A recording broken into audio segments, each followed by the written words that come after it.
research does at the moment is it focuses almost uniquely or completely on the rational part of the brain. It's just as soon as you ask someone a question, they'll answer with their rational part of the brain, which is useful and important, but it misses what's happening at the unconscious level. And at the unconscious level, 95% of decisions are made at that unconscious level. I completely agree with that. I think when one attribute of human beings is that we're incredibly good at post-rationalisation and justifying our thoughts and our actions, but what we normally find is that despite what people say, they then go and do something different, and that's driven by a non-conscious driver, a motivator of behaviour, rather than what we consciously reflect on.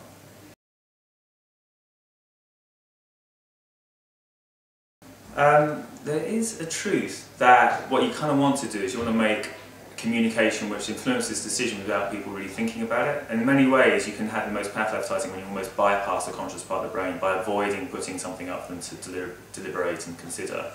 That doesn't necessarily mean they have to be simple as in just straightforward and boring. We can still make things highly entertaining. People engage more when things are highly entertaining. They find it difficult when you give them lots of information to process.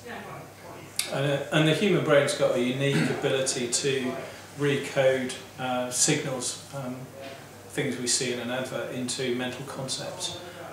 It's what really separates us from other species. So X equals Y in the human brain, and that's exactly how creatives work. You know, they recode something meaning something, and they make these kind of lateral leaps and jumps that the human brain is capable of linking, and has enormous processing power and capability to do so.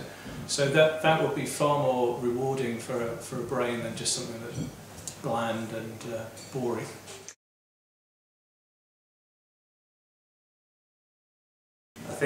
Honestly, I think the starting point is to understand that it's there, and to then start putting research methodologies in place to really tap into it. And there are ways of getting at it. There's a number of ways of getting at it.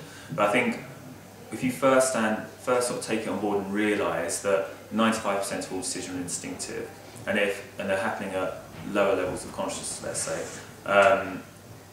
if you don't research and try and explore that area of the brain, you're missing out on a massive level of understanding about what's driving people's behaviour.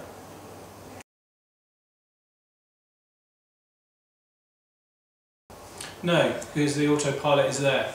It never sleeps. It drives the vast majority of our behaviour and our decision making every day. The only differences come really where there is a greater or lesser degree of risk to the individual. So if it's a high ticket item, for example, like a car, then you need to give some justification to the pilot system in the brain, because that's a very important way of us keeping sane and making sense of our decisions. So the pilot will get engaged to a greater extent where there's higher motivation for the individual to be involved in the decision, or a high degree of risk.